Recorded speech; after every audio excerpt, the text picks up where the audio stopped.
Here it comes. Are you ready for this? It's going to happen like now.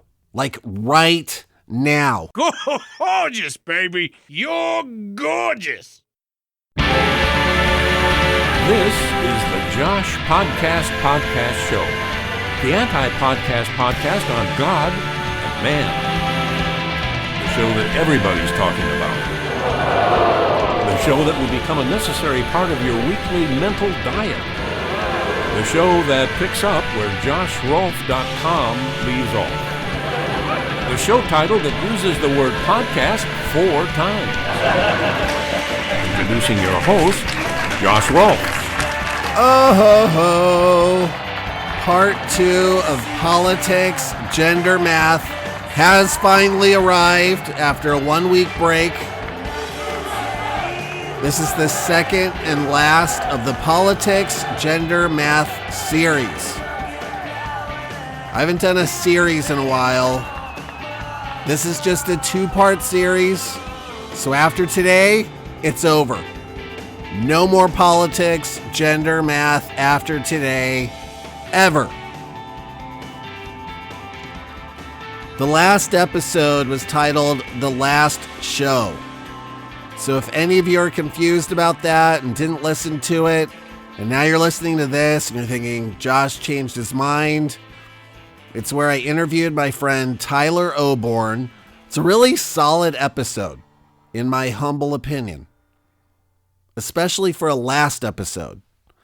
And the reason why it was called The Last is Tyler said back in the day, a couple years ago, that the day I chose to interview him would be the last episode. It would be an act of desperation. So I called it The Last Show for that very reason. But it wasn't the last episode.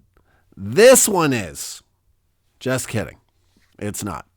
This podcast will endure until I stop. I'm so invested in this podcast. I spent $100 on a new microphone over the weekend to add to my collection of mics, because if you listen to the Tyler episode, you'll hear that he had the good mic and I did not. And we weren't in my home studio, so my nicer mic here was at home. And so I went out and I bought the same kind of microphone that he used last week, which now means I have 2 microphones and I can record higher quality interviews when I'm off-site, when I'm outside of the Rolfe family studios. That is my closet. An interview is coming up next month. I've secured this interesting interview about Coca-Cola, because that's my next blog post that will come on April 30th. You can subscribe to my blog by going to JoshRolfe.com, scrolling down to the bottom, and entering your email address to ensure that you get the next blog post, which is on Coca-Cola. And in telling someone this, I heard of a story that I still don't know what I'm going to get with this. This is totally, I'm going out on a limb, but I am sure, knowing this guy and the person connected to him who I will interview, this is going to be something interesting. I also have talked to Murray, who I had a long time ago. I just looked, it was like 2 years ago, almost, or more. My trivia expert, Murray, who will be interviewed for a future episode shortly. I shared a lot of different ideas on the first of the Politics, Gender, Math episodes, and then my talk with Tyler last week, I think was good. It acted as a good bridge on this topic between parts 1 and part 2. Because in that interview, me and Tyler spent some time talking politics, and it was a really nice conversation. What I hope to do today is to tie all of these thoughts together and explain now why it's called Politics, Gender, Math, because I didn't really talk about the gender math part You're still in the dark on that. And as I said in the part 1 episode, I wanted to re-record it because after I did it, because I felt like it was very sloppily done. But the purpose of this 2-part series is to help people who are turned off of politics because of the adversarial nature of it. And I want those of you who fit that description, who don't like it, to find a reason to like it, to understand and appreciate it, and hopefully to not shy away from becoming more politically involved. That's what I want. So in that episode, part 1, I go back more than 2 millennia to the great thinker Aristotle. And his ideas still permeate Western thought. He was a mammoth of a man and a thinker who shaped the way we think about philosophy today, the way that we think about Christianity. He even influenced Jewish and Muslim thought and a host of other issues. Anyway, he described in his book, Nicomachean Ethics, I'm going to give a brief recap to catch you up. You should still go back and listen to part 1 if you haven't already. He describes political science as the ruling science or the highest science because it determines the bounds of all the other sciences underneath it. You might be drawn to theater or aviation or optometry, or you might be drawn to all 3 or a combination of other sciences. All of these fit as sciences. Aristotle was drawn to a number of different sciences. And by science, today we would probably better call this a vocation or a line of work or even your hobby. Something you like to learn about, something you work at, something you want to pursue, and why? What does this have to do with caring about political science? I could want to pursue a science that is considered the very bottom of Aristotle's science hierarchy. Does that make me less important or less intelligent? This has nothing to do with that. This isn't saying people who like politics are better than everyone else. That's not what he's saying.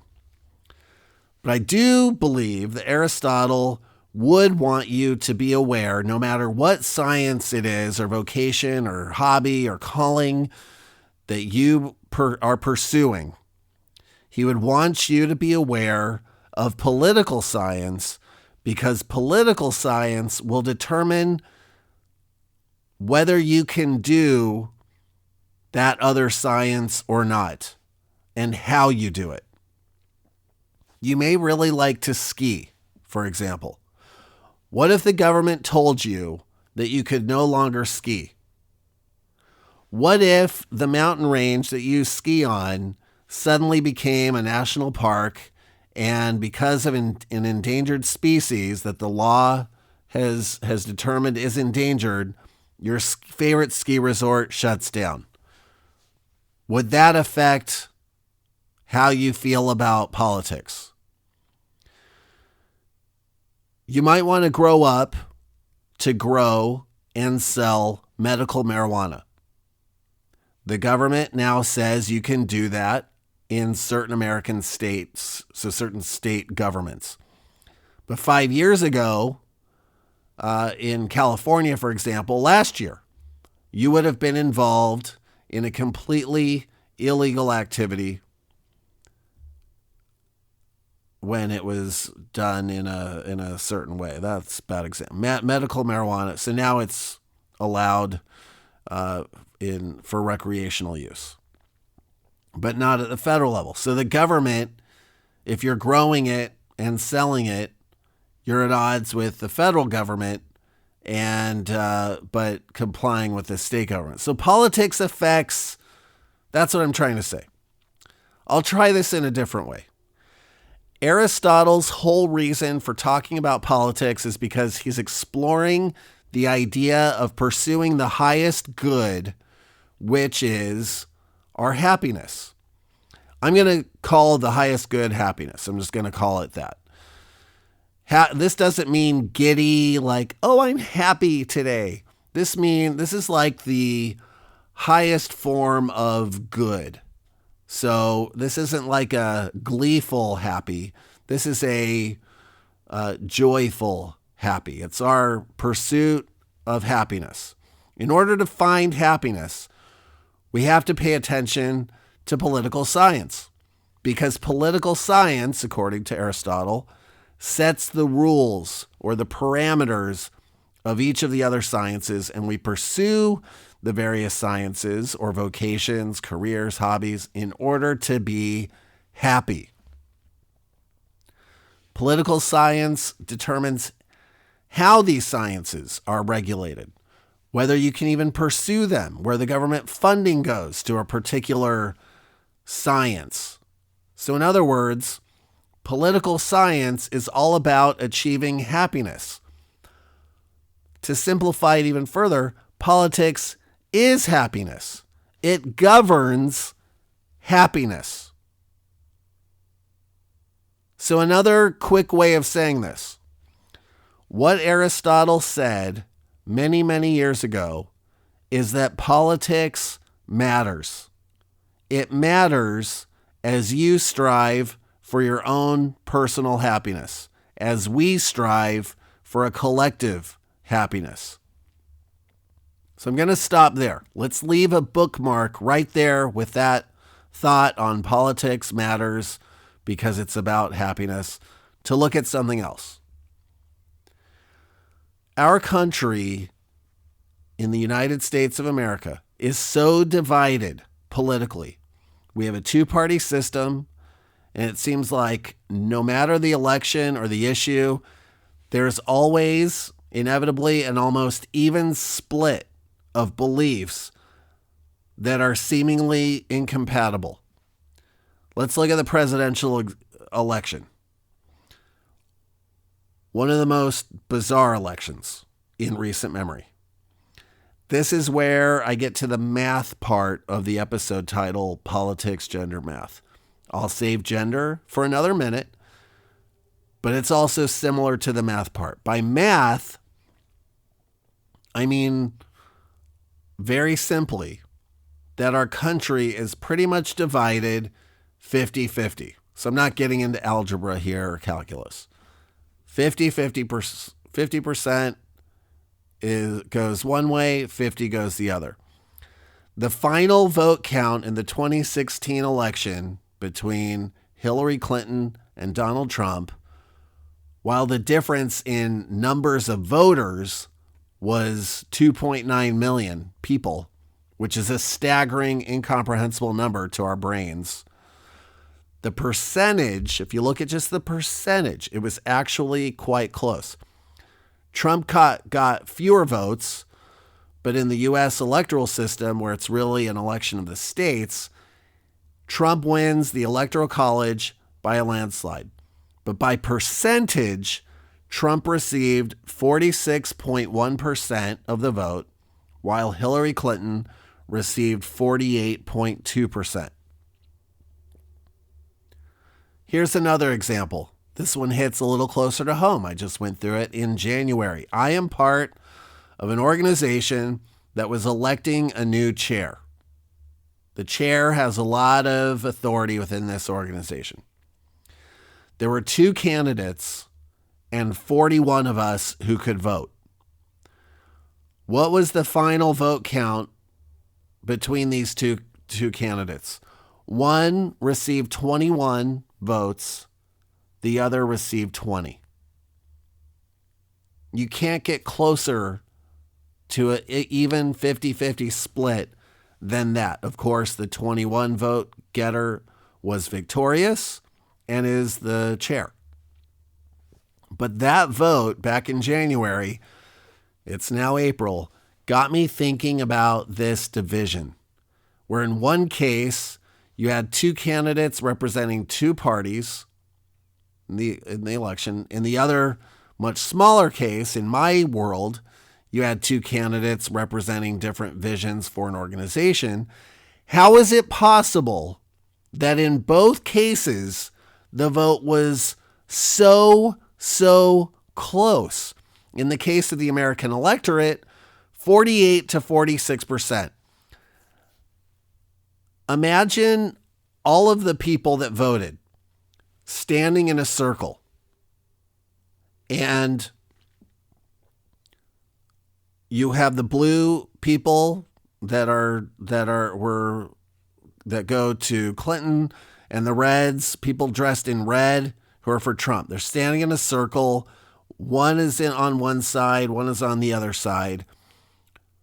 Or even if you boiled it down to where 1% of the electorate was represented by one person.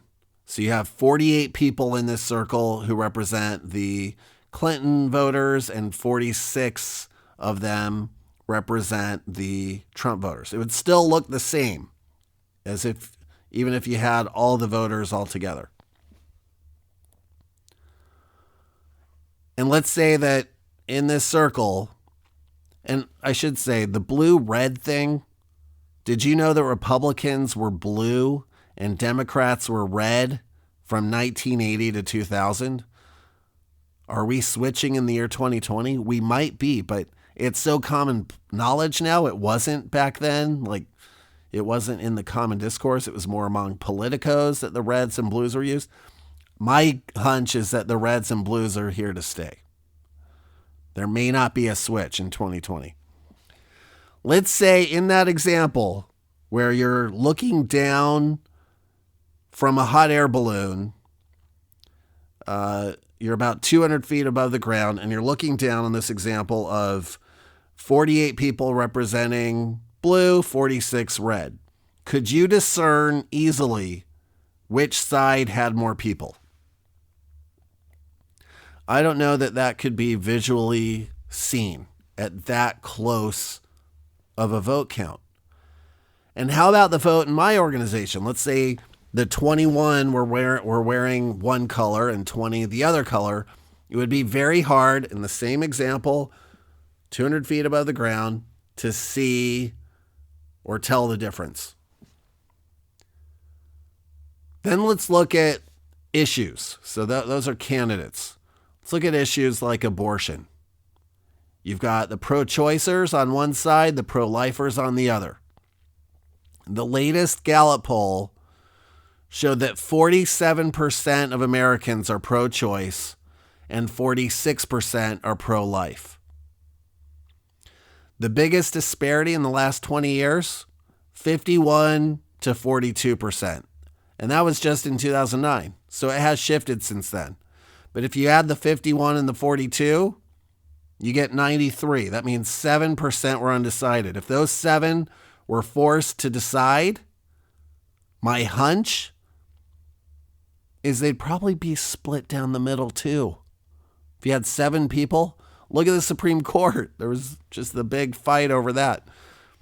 It's 5-4. Out of 9 people, it's evenly split.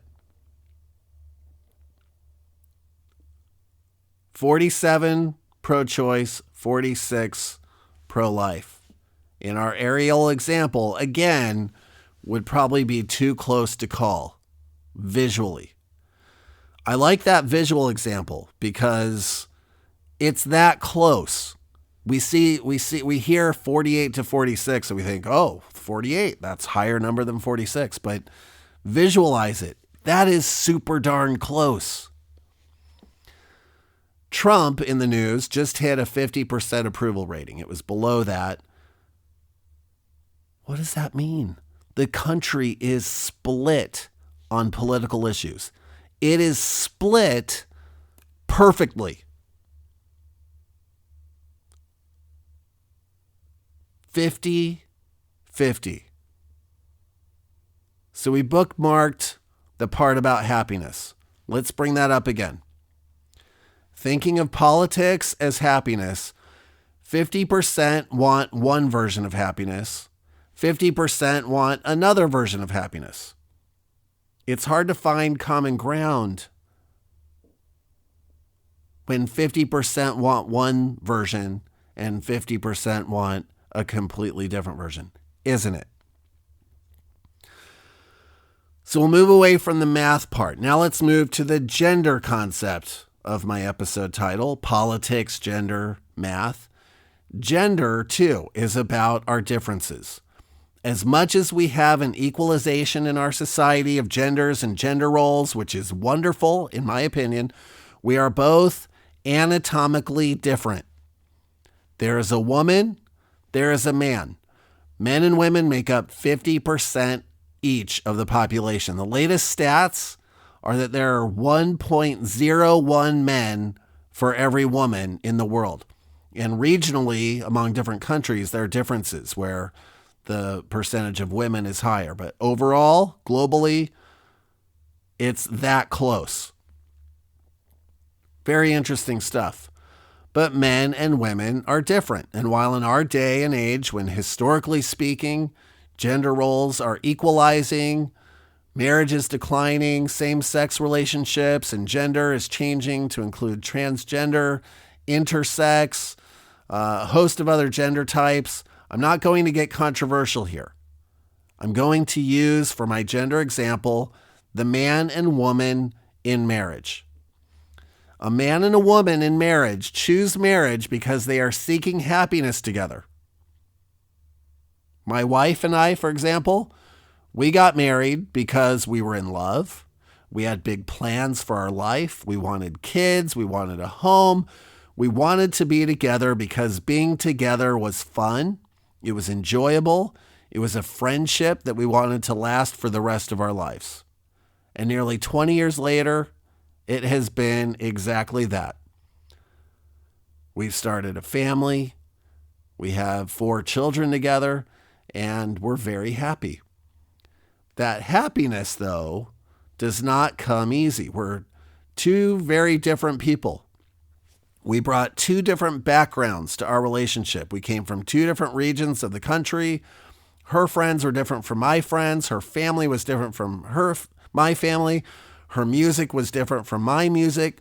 Then kids are introduced, and I bring one parenting style while she has another.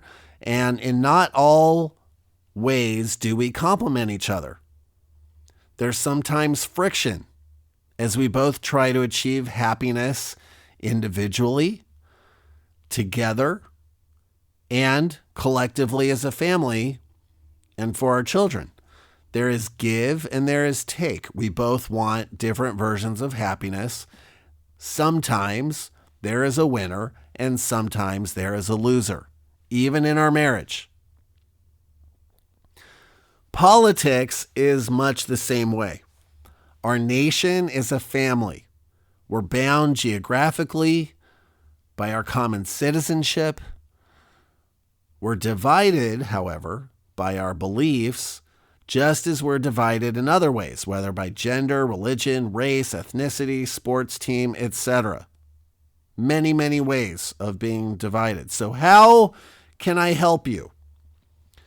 I started part 1 by asking a few questions. I asked at the beginning of that episode if you're sick of politics, sick of the fighting, tired of the lies, the vitriol, and the downright nastiness of the political process.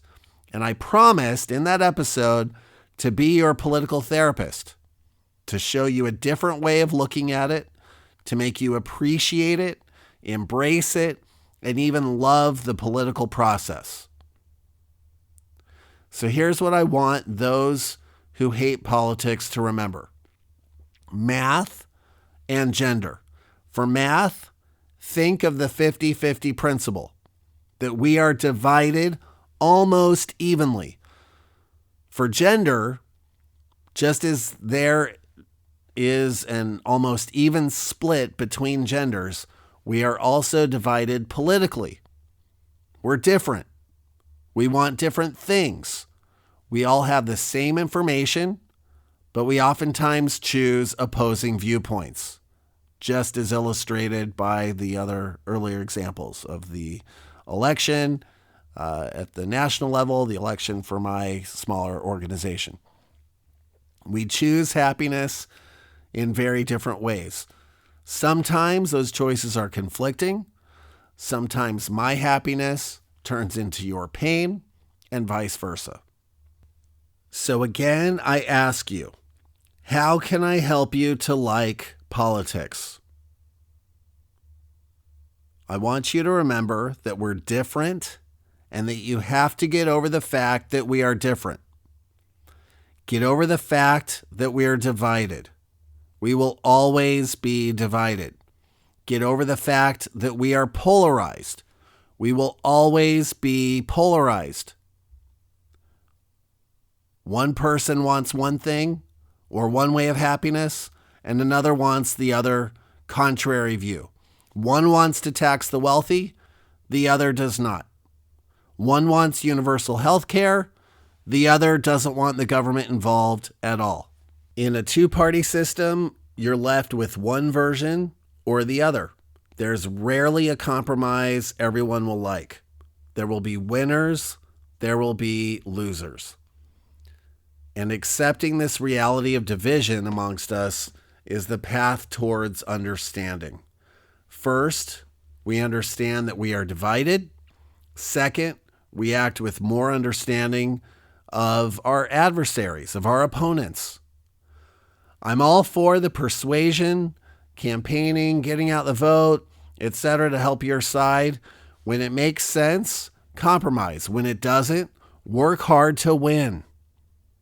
But remember this, that we will be divided on many issues for a long, long time.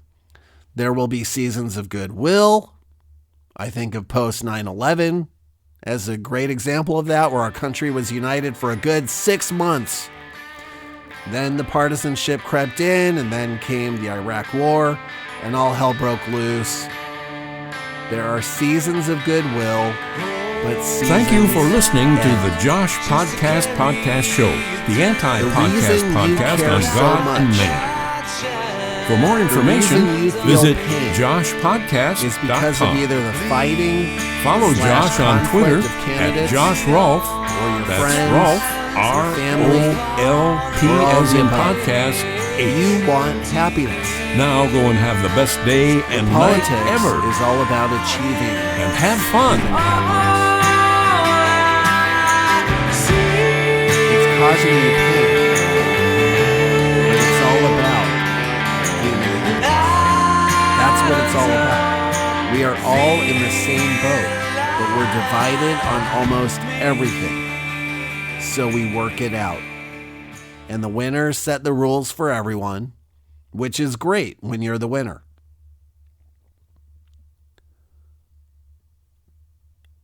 Is there a way to achieve happiness for all sides, politically speaking? Is there a way to do that?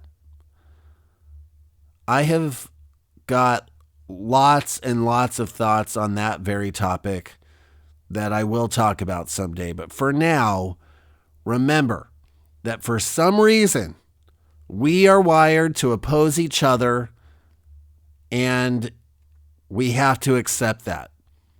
And then look at our political system. Look at your side, look at their side, and ask the question, what do we do about it?